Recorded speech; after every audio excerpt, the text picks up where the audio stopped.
In our worship at Cypress Creek Christian Church on the song called God of Wonders.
marvelous creation.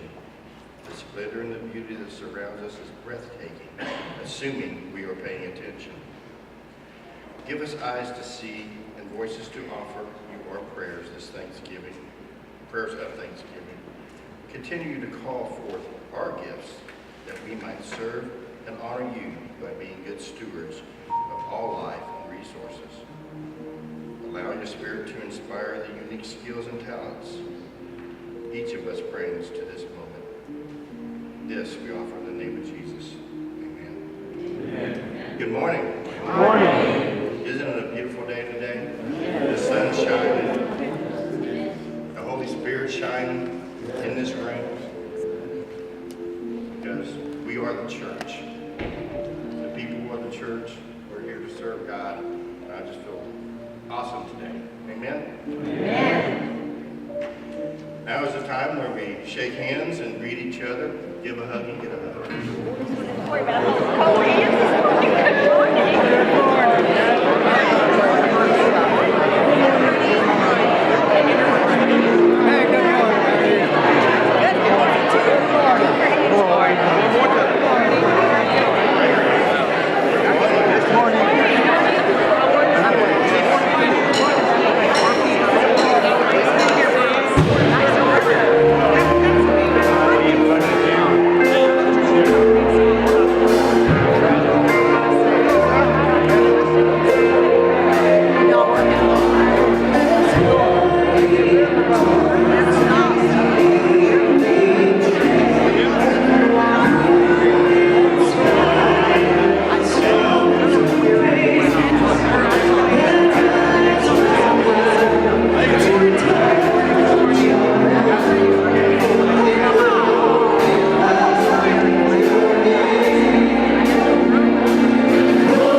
unique and beautiful gifts God has given to us.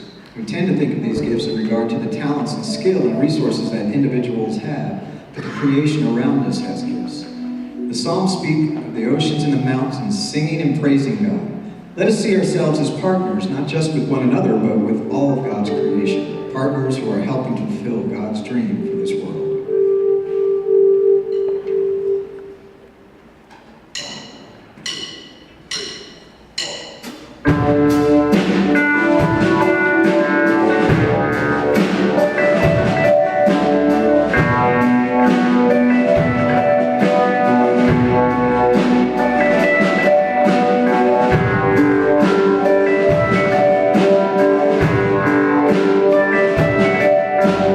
Oh,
I am so glad that you are a part of this gathering today, a part of this service of worship. If Cypress Creek Christian Church is a new community to you, I say welcome. This is a community that is interested in following Jesus, following in the ways of Jesus.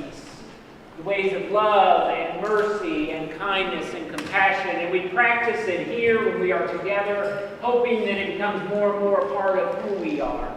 We claim that we are a congregation that is striving to put love first in all things, because that is what 1 John speaks about, that we are to love one another because God first loved us. I want to remind you of the blue cards you find in your worship guides this morning. Please take a moment to fill those out.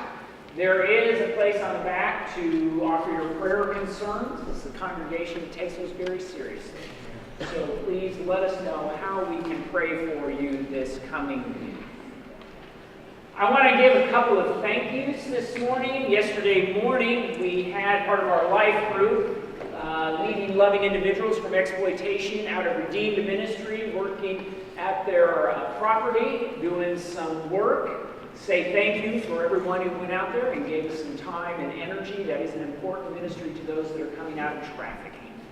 Also want to say thank you to everyone who showed up last night for bingo. It was a lot of fun, even though I didn't win a single game. But we raised more than $200 for Southwest's ministry that is basically known as the Beans and Rice Ministry. But it also raised more than $800 for our restoration work here at the church. So thanks for everybody who came out and had a fun evening. We'll raise some good money. Tonight is, or actually 4 o'clock this afternoon, is our board meeting. Fine, of course, all board members, but of course anyone can come to our board meetings if you're just interested in hearing what's happening. And then I want to lift up, there's a tradition around the church called the hobo party. For those of you that are kind of cross-eyed wondering what that is, I always call it a stone soup kind of experience. Everybody brings a little something and throw it into the pot. And it's really a fundraiser for Boys and Girls Country, a ministry that this church has taken seriously for a number of years. It kind of flies under the radar, but Boys and Girls Country is just an amazing program. And we have a number of folks that go out there on a regular basis and make sure that the children and youth out there have birthday parties. Make sure that they have a Christmas experience. Make sure that when they are graduating from high school that they have a party for those individuals. And it's just a reminder that guess what? You're loved. Made very clear to these children and youth in very tangible ways. So this is just a fundraiser for all the work that they do. Be supportive of that, we invite you. It's going to be at Bob Agamillion's house this Saturday night at 6 o'clock. If you want more information, you can always call the church office. And then finally, Saturday, November the 3rd, Habitat for Humanity Workday, 8 a.m. John Basil was here between services. He'll be back after service out in the lobby to answer questions about how you can participate in that. A great program that Cypress Creek has participated in for years. Well, this morning I have a question for you. Have you ever been in the following situation? Your best made plans fail. Ever been there?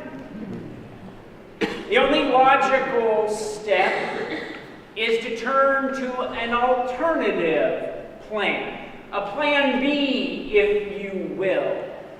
And others are already turning to you, asking for what that alternative plan might look like. What are the steps we need to take?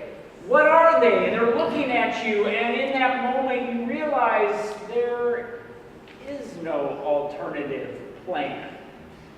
There is no plan B in the filing cabinet that you can pull out and gives you a step-by-step process just in case plan A failed. And in that moment, with eyes staring at you, panic ensues. Anxiousness, frenzied chaos, and even some more panic in that moment. Now, I don't know if God actually has filing cabinets, but if so, I expect there to be not just one Plan B, but a Plan B489246, on and on. Because God doesn't just have a few Plan Bs, or even thousands, but I think God has tens of thousands, if not millions, of Plan Bs, alternative plans, because God is working with human beings. I think God has an amazing dream in mind for all of creation. But the path to that dream has a lot of detours because of who we are. In the 14th chapter of Isaiah, the prophet asks, who can stop the plans that the Creator has started? And in the big picture of things, in the cosmic realm of things, I believe the answer is no one. God's dream will ultimately win out in the end. But the day-to-day implementation of the plans that lead toward that great dream, who can hinder them? Who can slow them down? Who can disrupt them? I would suggest anyone can.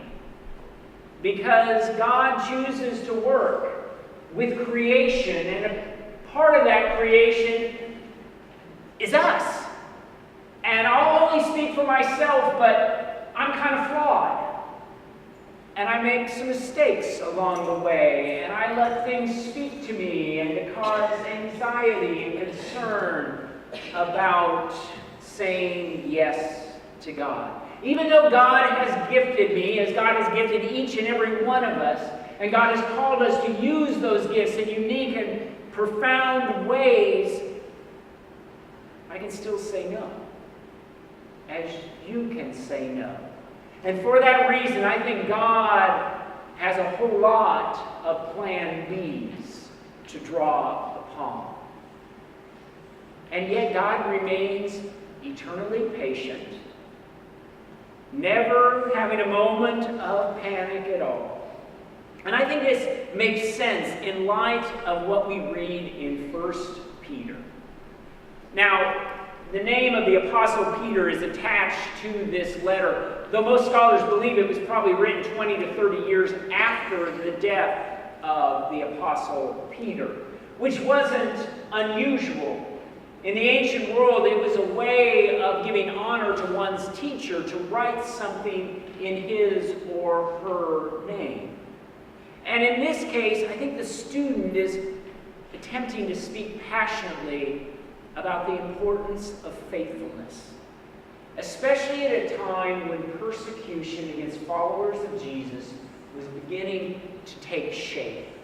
In moments like that, it's understandable how some people may choose self-preservation over faithfulness. In moments like that, people may say, I don't know, God. This is a tough question. It's interesting that 1 Peter is interested in, yes, what you believe, but more interested in how you are going to implement what you believe. How is that going to play itself out in real life? And when you think about people being pushed to live their faith publicly, and yet they know that persecution is starting, I don't know, God. I don't know if I can say yes in those moments. And yet God is good. Going to the filing cabinet, always pulling out a Plan B. In the 4th chapter of 1 Peter, it says this, and I invite you to hear these words.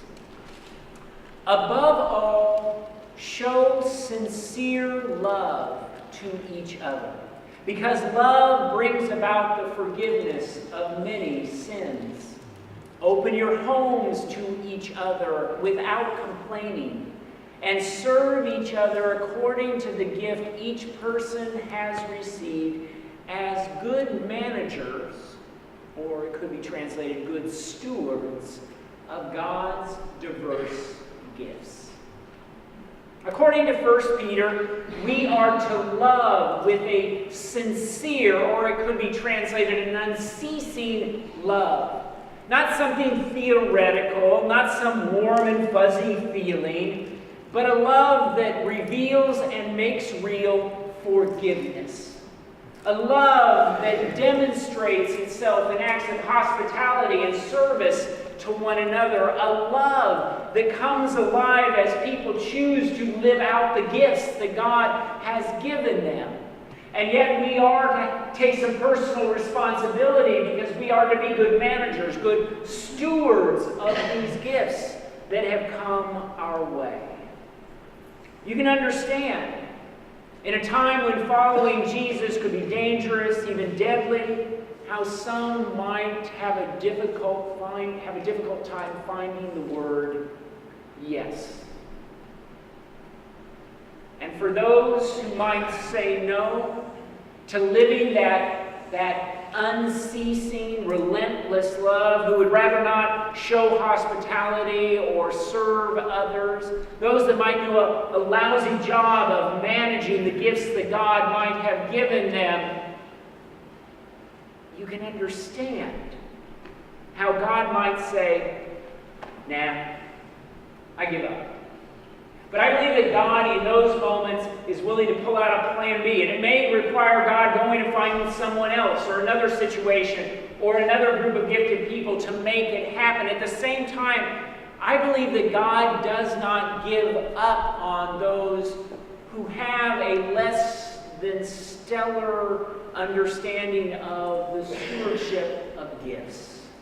God remains patient with those who might embrace their gifts, but they embrace them for self-serving purposes. God remains committed to those who say to God, no, I'm not going to do that for whatever reason. Why? Because God is gracious. As God's dream for the healing and the redemption of all creation, a healing and redemption that comes through an unconditional and relentless love, that love revealed in Jesus Christ. That dream of our God's invites partnership, invites us to be partners. Those of us that are fragile and faulty, God invites us. And for that reason, God has a plan B, always close at hand, because we may not be ready, but that doesn't mean that God's dream for the universe is thwarted, that everything falls apart. It may pause, it may delay for a short time, but God is the one who always finds a way. And I don't know about you, but I find that to be amazing news for us as individuals. That even in those moments when we say no to God, even when we fail to follow God's lead, God doesn't say, you're useless. I'm walking away. God continues to find a way. God pulls out a plan B every time. Because God believes that we still are of value. I also believe it is amazing news for us as a church. Here's the thing. I believe God's dream, it seeks our participation. And when I say our, I'm talking about Cypress Creek Christian Church. I'm talking about the people who are gathered here this morning in this space. But like most of God's plans, they have been slowed, they have been mucked up, they have been delayed for all kinds of reasons. And I'm going to speak honestly here today on three things that I believe historically might have slowed or even gotten in the way of responding to God's plans for us as a church. The first one is the debt load that has weighed this church down. For more than 40 years, this church has been paying on a debt. It has only been a little over 40 years since the church has existed. And in those 40 years, think about the millions of dollars that have been spent just in interest. You put that on top of what I call a build it and they will come and they will pay for what we just built mentality. Think about what that does to people who are visiting a church. Suddenly they feel like dollar bills and not human beings. And put that on top of what I can only describe as a period of time shortly before I arrived, a time that was really difficult and painful here at Cypress Creek Christian Church. Now, sadly, none of those experiences are unique to this congregation. It happens all over the place. But because of all of those, decisions about mission and ministry were driven by the structures that surrounded us and not by the Spirit that saves us. These decisions were defined more by brick and mortar than by being salt and light to the world. They were determined more by fear and scarcity and insecurity than by the one who declared himself to be the bread of life, the one that sustains all life. Well, 2.5 years ago, I was in awe of this congregation and its crossing over campaign and its decision to try to tackle that huge debt. And in a very short period of time, a couple of years, we paid more than $1 million down. It was a dramatic moment. But in that whole process, we could not have imagined where we are today. Now, my theology, my understanding of God is that God did not cause the flood that impacted many of you individually, that impacted our congregation. I believe God instead is the source of the ongoing redemption and restoration of the world in light of events like that. But because of the flood, I can almost picture in my head God reaching over to the filing cabinet and pulling out an alternative plan.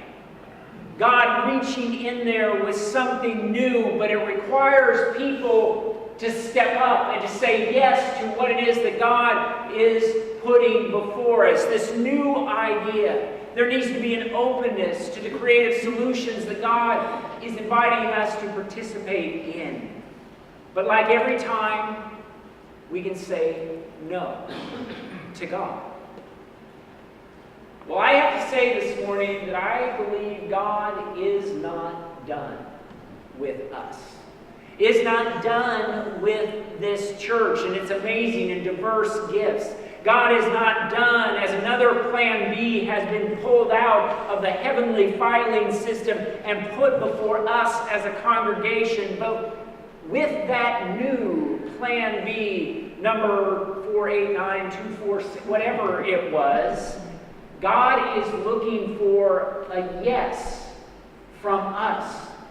Now, you may believe that you already said yes when you voted yes on selling a couple of our buildings. But God is looking for much more than that, a more significant and impactful and personal yes from each of us. Because we are going to be taking our vision and mission of living the love first life, of putting love first in all things, of assisting individuals and families to live the love first life.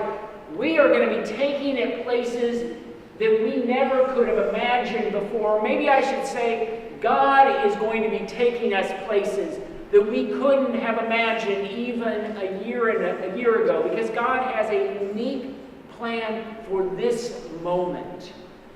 And God is looking for a yes. Will it be risky, like a 1 Peter kind of risky, dangerous, possibly deadly? No, probably not. But it will require risk.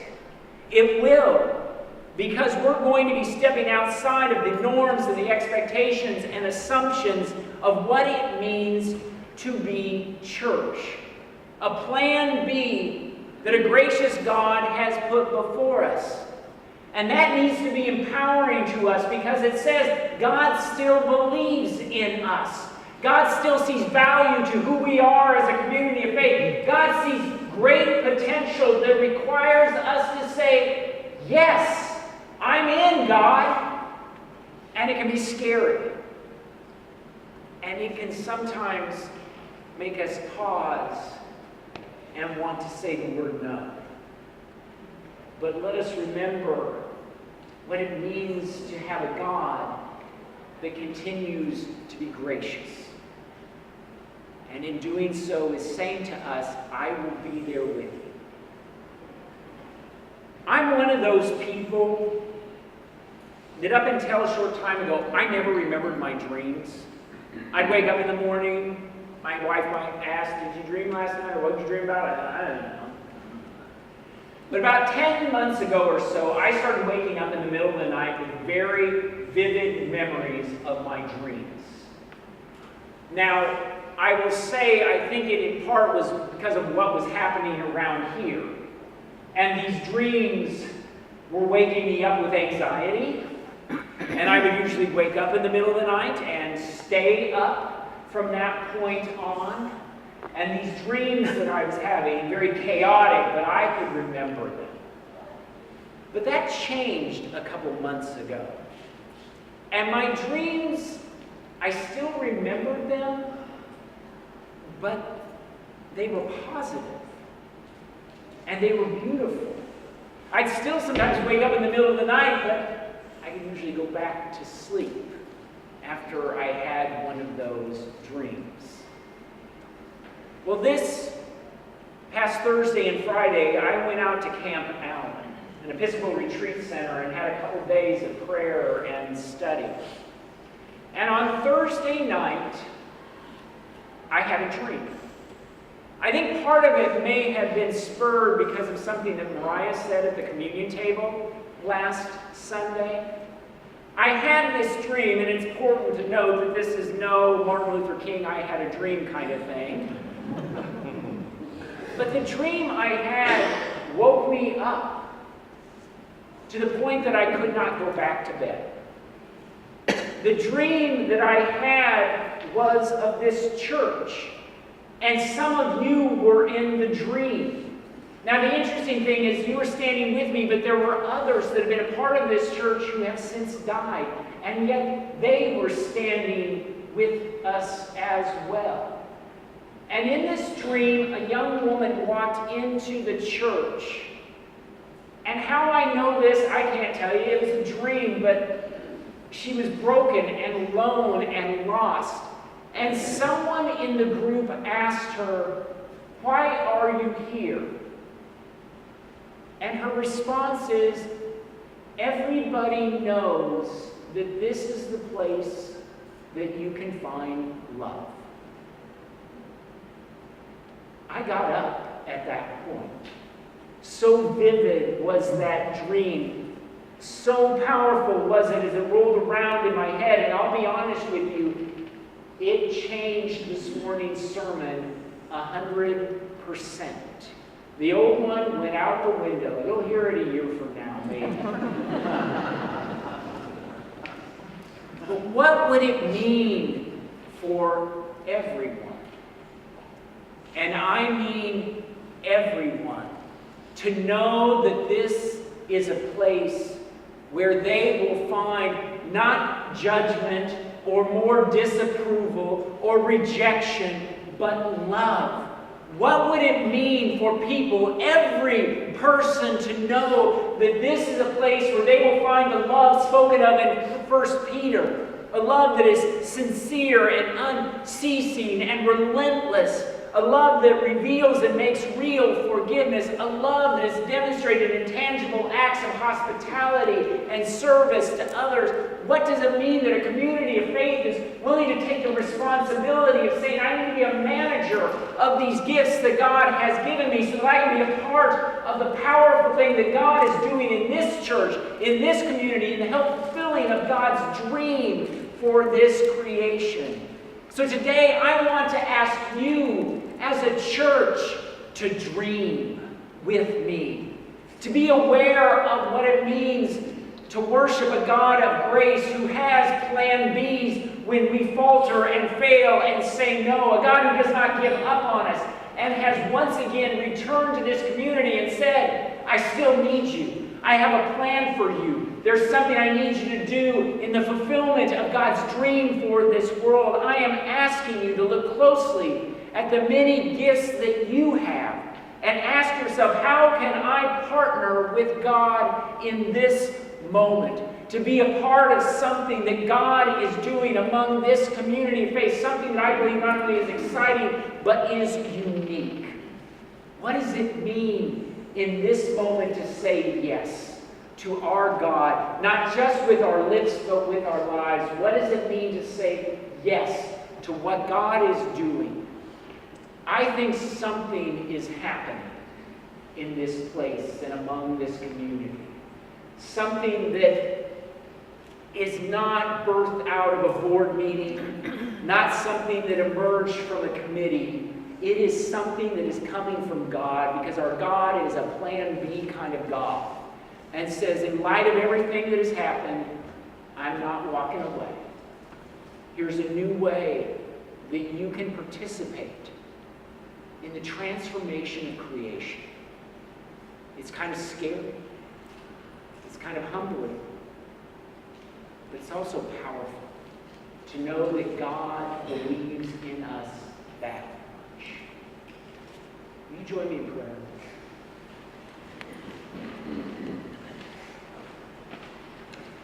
A yes is what you are seeking from us, Lord God.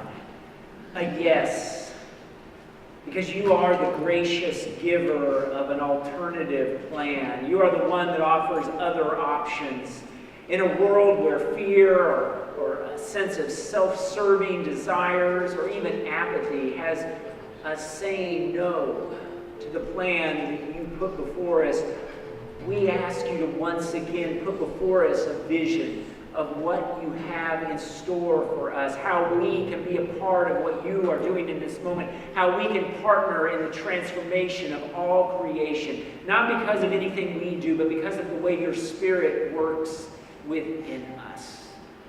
We want to be a part of the fulfilling of your dream for this world. And we pray, oh God, that we will be encouraged and inspired by the life of Jesus, that we will be encouraged and inspired by your Spirit to say yes, not just in this moment where it's easy to say yes as we worship together, but as we leave this place and enter into our daily lives, where we have opportunities to live out your gospel, to embody all it is that you are calling us to do. Be a part of it, God. Come, Holy Spirit, and move among us and inspire us. We ask these things with some trepidation and nervousness, because we do not know exactly what it means.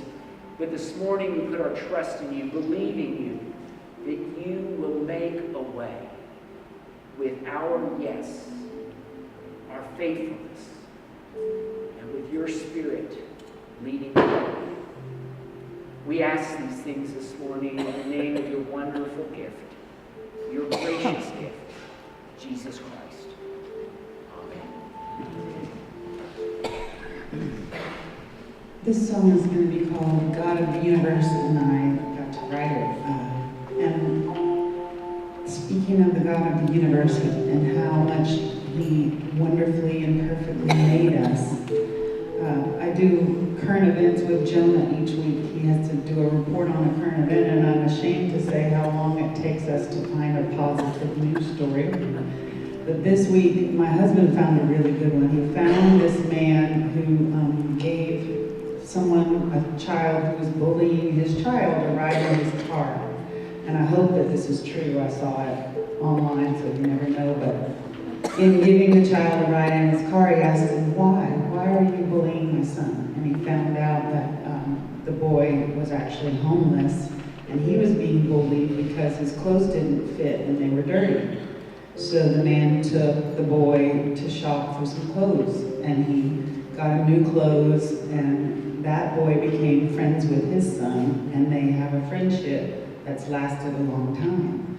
So that is exactly what every one of us has the ability to do, because God is living in our heart, and He is the love that we need, and He's chosen each one of us to be His children.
that we are to be good managers or good stewards of the diverse gifts that God has given. It's interesting, that word diverse, sometimes it says the many or the manifold gifts of God. The Greek word that we translate as that actually literally means the many colored gifts, the many colors. It's interesting, going back to the time of the Civil War, through the late 1800s, Reconstruction, even during the civil rights movement in this country, the church, let me say the predominantly white church, wanted to make sure that it was never translated as the many colored gifts, because the church never wanted to give the impression that people of many colors could come together in one space. So they translated it as diverse or other ways. For lack of a better way of describing it, that was the church failing to hear God's call, using some excuse. And I'm thankful that the church has started to move away from that, beginning to live into something new. And it proves to me that even though sometimes we as individuals, sometimes as a church, do things that are appalling to God, that God doesn't give up. God continues to find ways of working with flawed individuals and putting a plan B. Maybe it is the 1 millionth plan B, but putting it before us and inviting us to participate in it so that maybe, just maybe, we can be a part of, that we can partner with the amazing things that God is doing. The communion table that is set before us is a table that invites us to come. Even though we might be flawed, we all are. Even though we might have failed to say yes to God's encouragement, God says, come and be a part of this meal, because there is something powerful and transformative about being reminded just how much God loves us. This morning, you in a few moments will be invited to participate in communion. Those of you seated in the main section will be invited to come forward and take a piece of bread, dip it in the chalice, and partake of the meal. A reminder of the last meal Jesus had with his disciples. Those on the back row and up in the balcony, communion will be brought to you. And I remind you, along with your offerings, those blue cards, placing them in the baskets, unless you think about joining, then keep up with it. This is the Lord's table. All are invited to participate. I hope that you will feel the love of God inviting you to participate this morning. Let us now prepare for this time.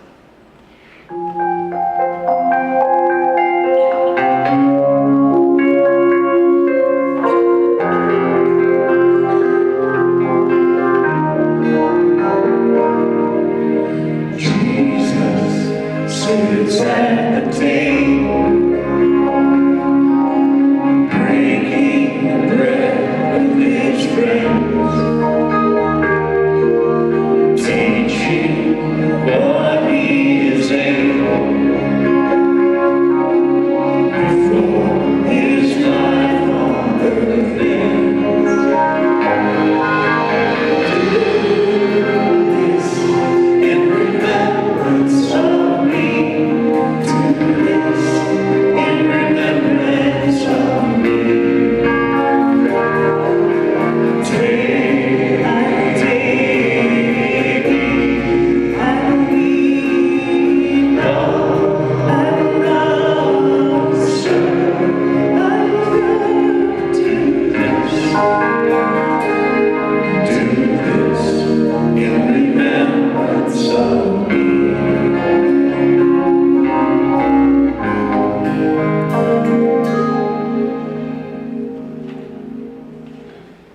This is the Lord's table. This is a table of love. So much so that God loved us so much that he gave his own son. This is a church of love. Let us come to this table resembling that love. Let us pray. God of Plan B, C, D, and E, you provide all our talents, skills, and resources. Help us understand our mission and ministry to the world. Guide us to follow your dream and say yes to where you would be leading us. Communicate to us how we should spread your love in our lives, our church, our community, and our world. And now in the words that you taught us, we pray, Our Father, who art in heaven, hallowed be thy name. Thy kingdom come, thy will be done, on earth as it is in heaven. Give us this day our daily bread, and forgive us our sins, as we forgive those who sin against us. And lead us not into temptation, but deliver us from evil. For thine is the kingdom, and the power, and the glory forever. Amen. Jesus and his disciples were in the upper room, and they gathered around the table. Jesus took the bread, broke it, blessed it, saying, "When you partake of this, do this in remembrance of me." Likewise, he took the cup. He said, "This is my blood that was shed for you. Do this in remembrance of me."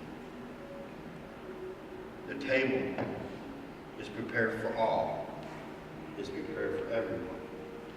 Let's partake.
maybe in the moment, but definitely after the fact, I thought, I missed my opportunity.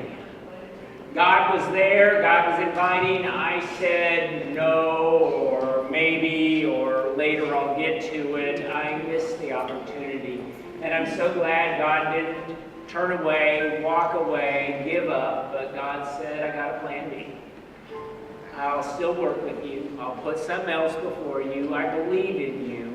Now that doesn't become our excuse. Well, I know God will always have a plan B, so I just never have to say yes to God. No, there's at some point when you recognize just how powerful that grace is. A God that's willing to stick with you to the end, that you say, I want to say yes to that kind of God. And when people do, a few here and a few there, and they inspire a few more to join them, and more, suddenly the plan that God is putting before a community of faith, some energy gets behind it, and suddenly that plan is participating in the greater work that God is doing in the transformation and the redemption of all creation. And I think that is what is being put before us in this marvelous opportunity. It's exciting, it's scary, but I love it. And I'm glad to be walking alongside with you all in this, because I've already heard, more importantly, I have seen the yeses among this congregation to participate in something that God is doing, things we don't even know the full details of yet, and yet people are saying yes.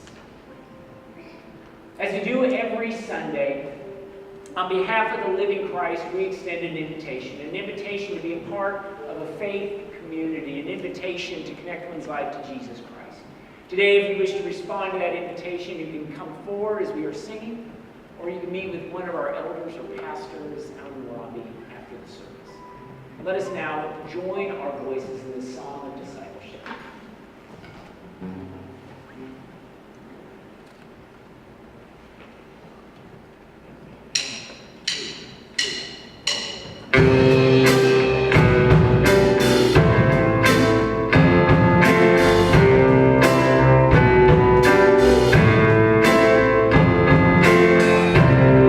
It don't have a job, don't pay your bills.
still some out on the tables out there.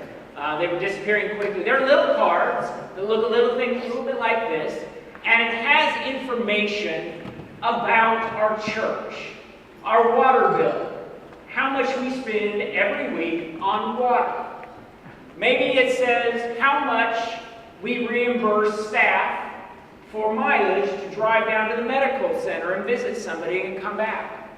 What it costs to do X, Y, and Z in the life of the church.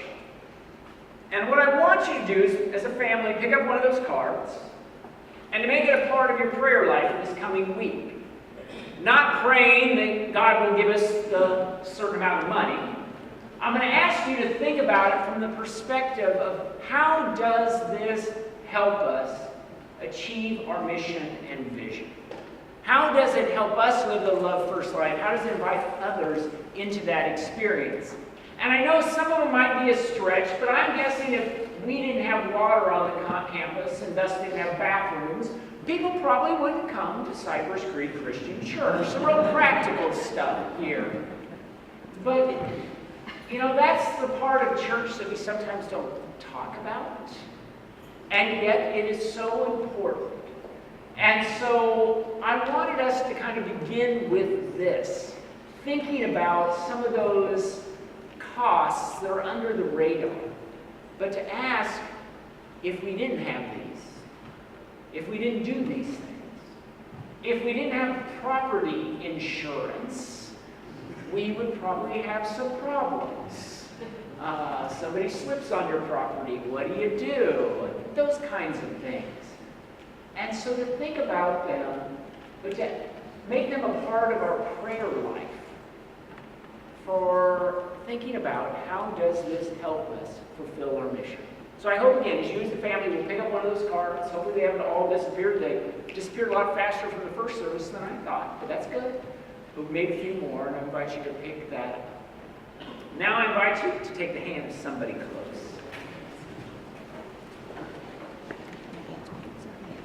And let us join together in our closing prayer. Gracious God, may your love